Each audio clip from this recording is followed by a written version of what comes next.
오늘 말씀은 누가복음 17장 5절에서 10절까지입니다. 신약성경 124쪽에 있습니다.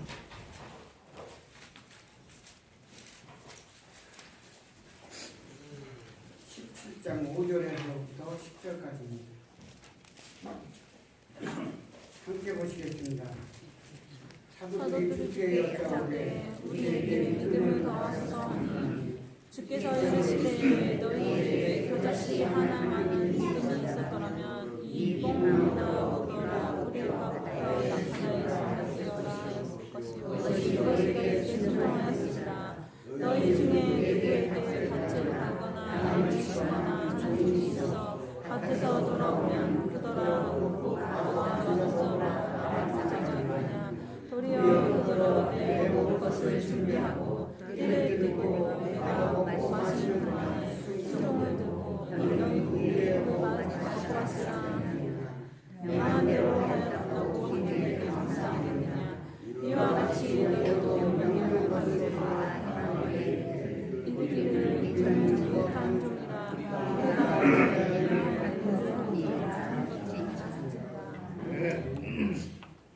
주영철 목사님 나오셔서 장벽을 넘는 신앙 말씀으로 말씀 선포하실 때 크신 은혜 받으시길 바랍니다.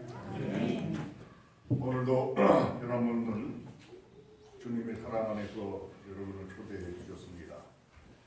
그 하나님께 영광과 찬양을 돌리는 시간 되시기 바랍니다. 우리 인생에 걸어가는 길 앞에는 끊임없는 역경이 생기고 또 시련이 생기고 장벽이 생기고 있습니다. 그때 우리는 그 역경과 시련과 장벽을 넘지 못하고 거기서 허덕이다가 우리의 인생이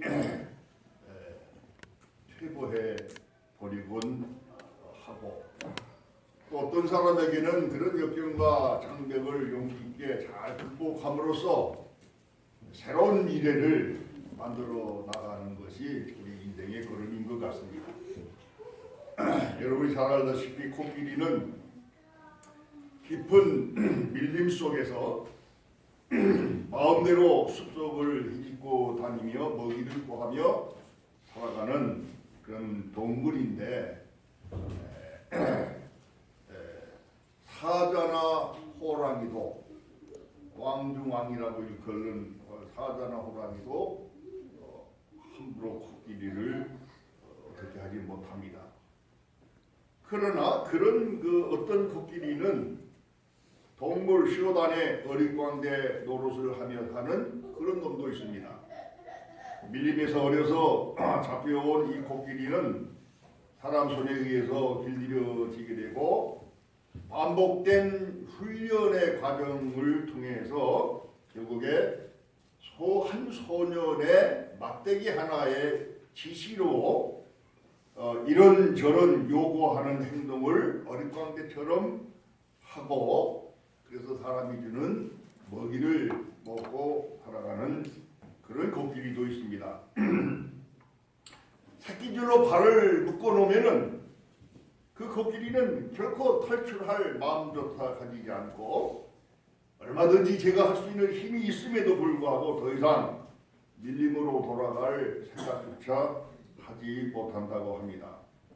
그 이유는 반복된 훈련을 통해서 이 코끼리의 의식 속에 나는 여기에서 벗어날 수 없다라고 하는 자기 자신에 대한 제한성을 하게 가지게 되고 그래서 자기 포기, 자포자기에 빠져버리게 되기 때문이라고 합니다.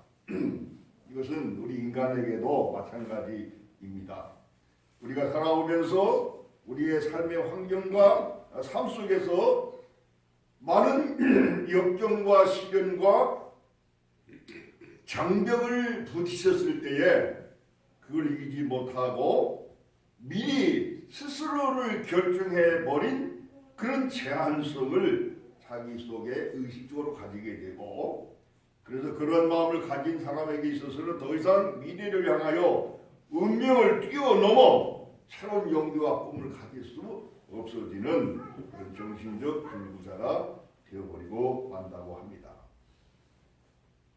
우리는 이 삶 속에서 어떤 무능을 느끼기도 하고 나약함을 느끼기도 하고 이거 불가능하구나 하는 것을 느끼면서 이런 반복된 경험이 우리의 의식 속에서 어떤 운명처럼 받아들이게 되며 거기서 주저앉아 장벽을 뛰어넘을 그런 용기와 희망을 포기해버리고 맙니다.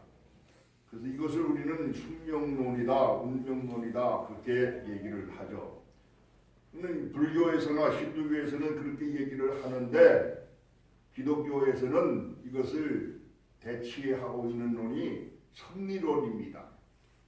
하나님의 계획 속에 역경도 시련도 장벽도 주어지는 것이므로 그를 통해서 이루시기는 더 큰 하나님의 뜻이 있음을 바라보아야 한다 하는 것이 기독교에서 얘기하고 있는 창조론적 신앙의식입니다. 내게 능력 주시는 하나님 안에서 내가 이 모든 일을 할 수 있다라고 믿는 것이 기독교 신앙이고 그 믿음에서 놀라운 능력이 나타나서 운명을 타개하고 미래를 창조해 나가는 사람들이 이 창조론적 신앙의식을 가진 기독교인들인 것입니다. 오늘 저와 여러분들이 바로 이 창조적 신앙의식을 회복하고 찾는 그런 시간이 될 수 있기를 바랍니다. 예수님께서 이 땅에 오셨을 때에 이스라엘의 현실은 로마라고 하는 강대국에 의해서 압제를 당하고 있고 침탈을 당하고 있고 착취를 당하고 있어서 종교적인 자유도 없었고 경제적인 피폐 상황에 있었고 사회적인 불안 속에 있었고 그래서 이 유대인들에게 있어서는 어떤 상황 속에서도 희망을 바라볼 수가 없는 어떤 변화된 미래를 바라볼 수 있는 그런 상황이 못 되었었습니다.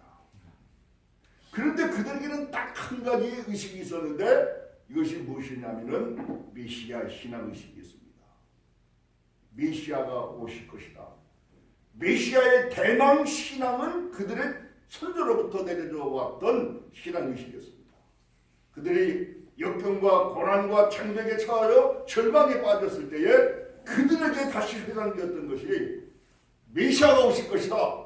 메시아가 오시면 우리에게 새로운 것을 줄 것이다. 새로운 미래를 만들어 줄 것이다. 라고 하는 강력한 대망의식, 강력한 신앙의식이 유대인들의 가슴에서 싹트오기 시작했던 것입니다. 우리가 예수 그리스도가 이 땅에 오셔서 말씀을 가르치시고 하나님 나라에 대한 비밀을 가르치셨습니다. 그런데 그 많은 사람들이 예수님에게 몰려오게 되었던 이유는 그 말씀도 중요했지만은 더 그들에게 강력한 매력이었던 것은 주께서 갖가지로 행하셨던 기적사건들이었습니다. 이 기적사건들은 너희들의 그 굴레에 빠진 절망의 상황을 얼마든지 새롭게 변화시켜 줄 수 있다 라고 하는 것을 보여주는 것이었습니다. 그래서 그 당시에 사람들은 병든 사람, 정신적인 장애를 가진 사람 등등 이 모든 사회적 굴레 속에 있었던 사람들이 예수 그리스도에게 가면 그 앞에 가면 내 삶에 새로운 변화가 가능할 수 있겠구나 라는 의식을 가지게 되었고 그래서 군대같이 사람들이 주님께로 모여들었던 것입니다. 기적을 보이신 이유는 어떤 나타난 현상의 그 기적 사건 자체만이 중요한 것이 아니라 사람들 속에 있었던 그 절망감, 사람들 속에 있었던 그 어쩔 수 없어 하는 그 우울한 감정을 그리고 미래를 바라보지 못하는 그들의 마음을 뛰어넘어서 그 이상의 새로운 미래를 바라보라고 얼마든지 그리스도 안에서 새로운 미래가 가능하다고 하는 것을 보여주고 싶어서 주님께서는 그런 기적을 행하셨던 것입니다. 고난 속에 갇혀 낙엽 같은 뱃속에서 흔들리며 제자들은 절망하고 있었을 때 그 주님께서는 그 풍랑을 무서워하지 말고 물 위를 걸어오라고 제자들에게 말씀하셨습니다. 안 돼, 못해, 불가능해. 그래서 그 풍랑 속에서 두려움에 떨고 걱정에 떨고 있었던 그 제자들에게 새로운 도전의 말씀입니다. 걸어와라, 걸어와라. 가능하다, 새로운 것이 가능하다. 얼마든지 무리를 걸어서라도 이 풍랑을 뚫고 나올 수 있는 것이다. 이미 죽음에 빠진 무덤에 갇힌 나사로를 향하여 나사로야 일어나라. 엉뚱한 소리 아니겠습니까? 죽은 시체가 된 나사로를 향해서 무덤 문을 열고 나사로야 일어나라. 예수님의 이 한마디의 말씀 속에는 엄청난 가능성을 열어주는 그 절망의 마음을 깨트려서 얼마든지 일어날 수 있다라는 죽음조차도 넘어설 수 있는 것이 믿음이라는 것을 그것을 그들에게 가르쳐 주시고 오셨던 것입니다. 아멘.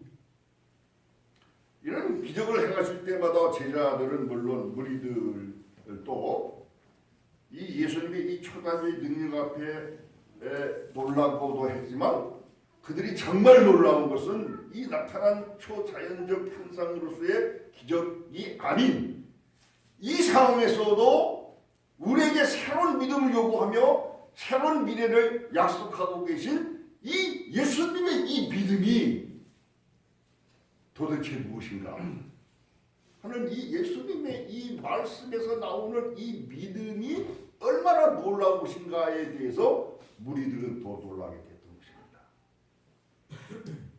열병 든 사람이 열병 떠났다는 그 사실 아니라 그가 누구시길래 내 이 고통의 병들조차도 떠나시게 하시는 그분의 그 믿음은 무엇인가? 그분의 그 능력은 어디서 나오시는 것입니까? 주님은 이미 당신 자신이 메시아이심을 알고 계셨습니다. 메시아의 인식.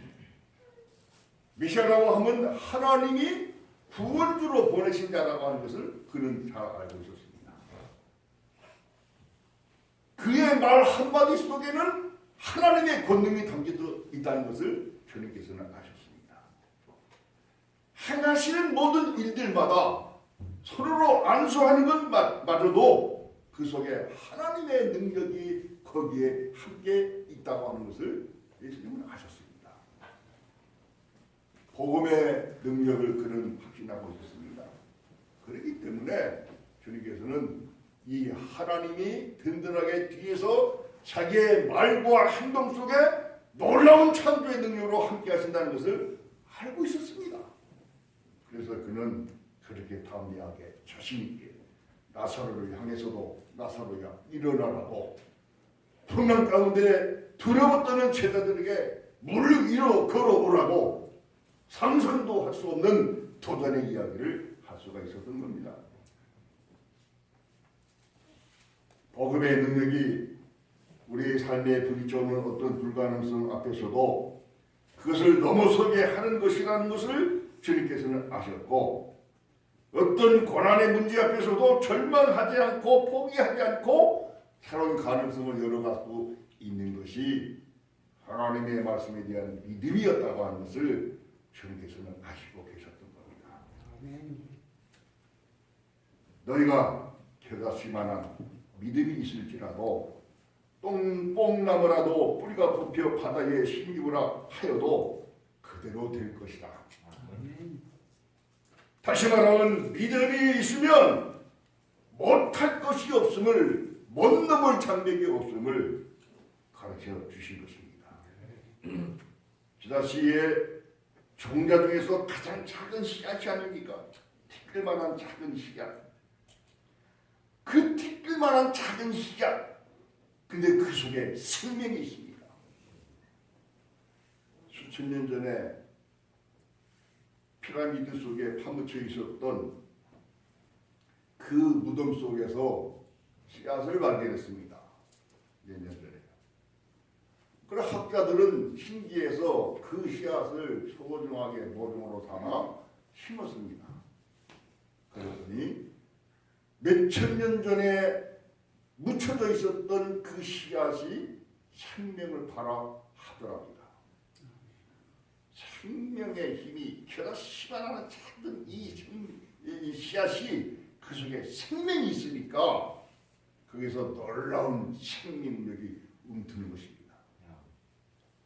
아무것도 아닌 여러분 같은 존재들에게도 예수 그리스도가 주시는 이 믿음의 씨앗이 우리 속에 있다면 이 씨앗을 품고 우리가 믿음으로 행동하면, 순종하면 우리의 현실을, 우리의 장벽을 넘어설 수 있는 놀라운 파괴력이, 놀라운 능력이, 놀라운 생명력이 주어질 줄로 믿습니다.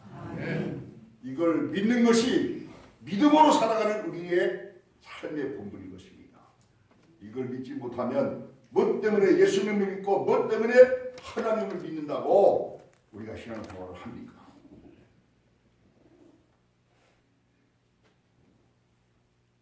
정벽에 제한되지 않고 미래를 열어갈 수 있는 힘, 이것이 바로 창조적 신앙의식을 가진 그리스도인들의 힘인 것입니다.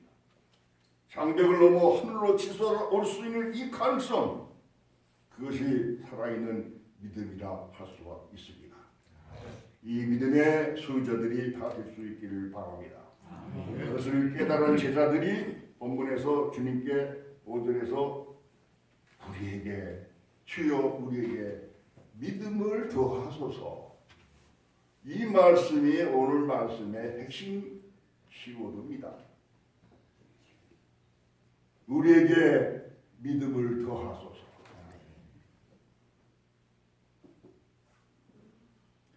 예수님의 그 위대한 믿음처럼 우리도 그 믿음의 본을 따라 살아갈 수 있도록 우리에게 믿음을 더하소서. 풍랑속 부서진 뱃속에서도 무서워 벌벌 떨기만 했던 제자들에게 어찌하여 무서워하느냐, 이 믿음이 없는 자들아. 믿음이 없음을 책망하시면서 믿음을 가질 것을 권고해 주셨습니다. 소경된 자의 눈에 치력을 발라 눈뜨게 하는 기적을 보이면서도 소경된 자는 이미 자기 자신에게 제한성에 빠져버렸습니다. 나는 눈을 뜰 수가 없어. 나는 볼 수가 없어. 이것은 나의 운명이야 라고 결정하고 있었던 그에게 하신 질문은, 내가 보고자 하느냐? 내가 보고자 하느냐? 불가능한 일을 도전합니다. 보고자 원하느냐? 먼저 열망을 가져야 한다. 열망을 가져야 그 열망 속에서 성취하는 새로운 현실이 주어질 수 있지 않겠습니까? 네. 내가 보고자 하느냐?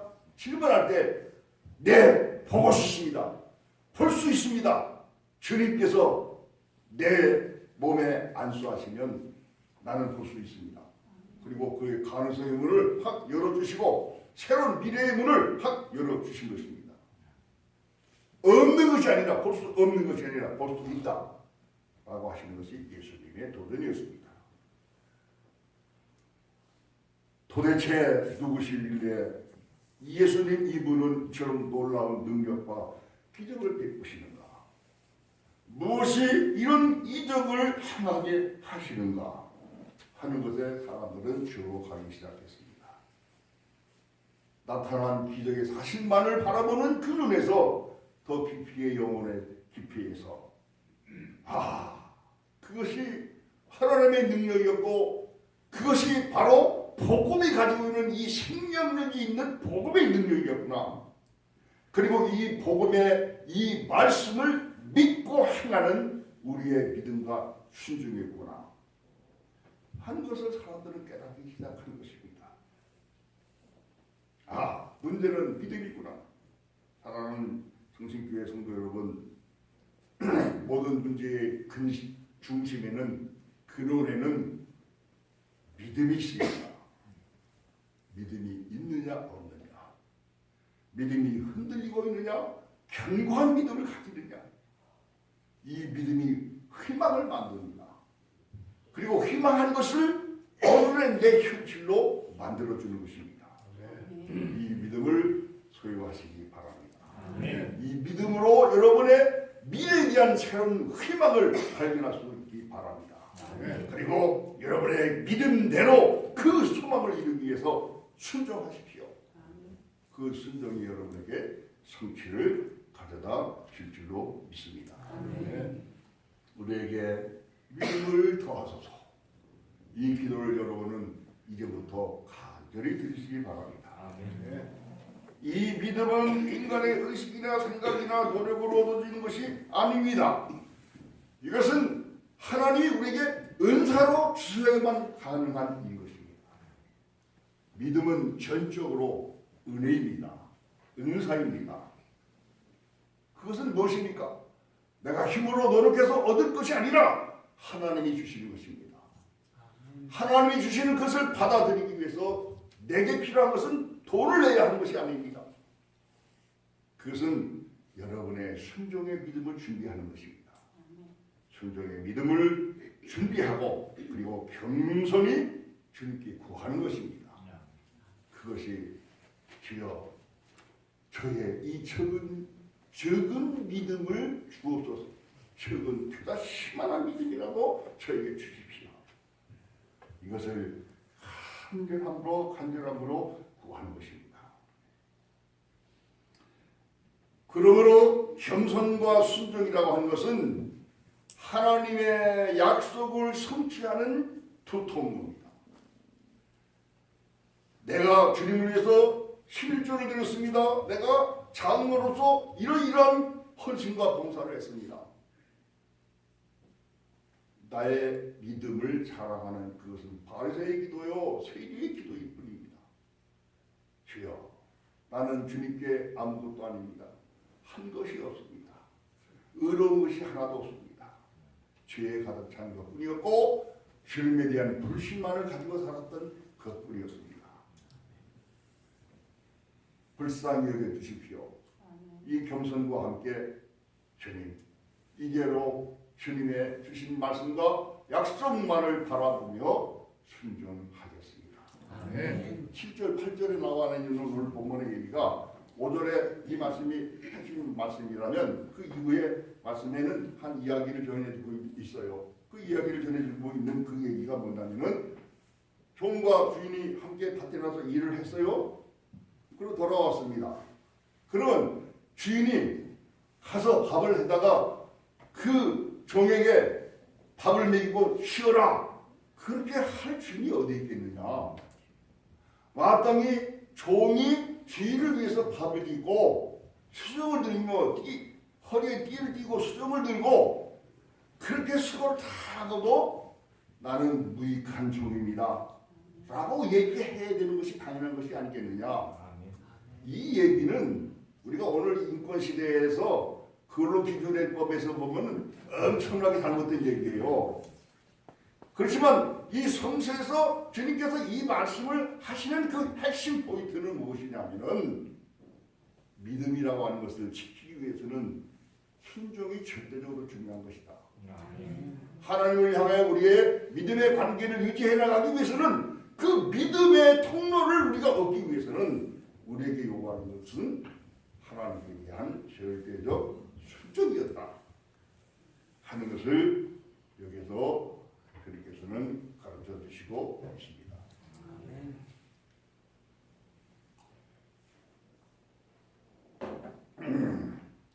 다윗이 말년에 고백하기를 사람이 무엇이간데 주께서 저를 생각하시고 인자가 무엇이간데 주께서 저를 권고하시나이까. 그렇게 고백합니다. 이 고백이 어떤 고백입니까? 나같이 존재 없고 무익하고 무능력한 나를 어찌 주께서는 저를 생각해 주시고 저에게 권고를 해주시며 나의 삶을 이끌어가고 계십니까? 하나님의 은혜가 너무너무 커서 내가 감당할 수가 없습니다. 이것이 다윗의 고백이었습니다.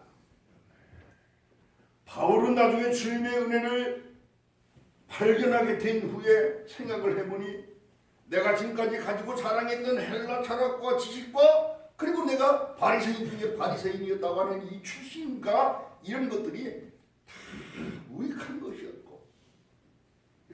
주님을 아는 이후에는 주님의 은사를 얻기 위하여 이 모든 것을 배설물처럼 버려놓으라고, 똥처럼 버려놓으라고 그렇게 선언하고 있지 않습니까? 내가 자랑할 것은 오직 그리스도의 십자가뿐입니다 하는 것이 바울의 고백이었습니다.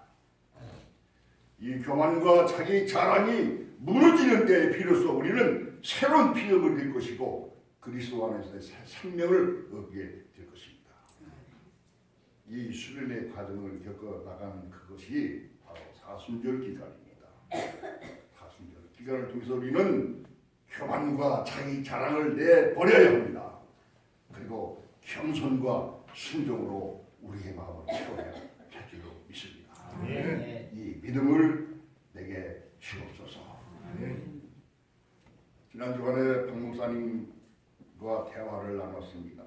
나는 이 박 목사님이 이 큰 믿음의 소유자라고 하는 것을 확신을 가지고 여러분에게 증언할 수가 있습니다. 왜냐하면 반드시 이겨내서 일어나 목회 정리 잘하고 우리 내 차로 모실 테니 당신의 고향 남도로 유랑 한번 가세. 그랬더니 박 목사님 환하게 웃으시면서 반드시 이겨내겠습니다. 그리고 형님하고 함께 유랑 한번 떠납시다. 우리끼리의 얘기였습니다. 우리끼리의 얘기였습니다만은 거기서 우리는 우리의 희망을 발견하는 것이죠. 반드시 봄이 되면 새싹 트듯이 박 목사님이 새로운 몸을 가지고 일어나 여러분에게 말씀을 증거하시고 이곳에 목회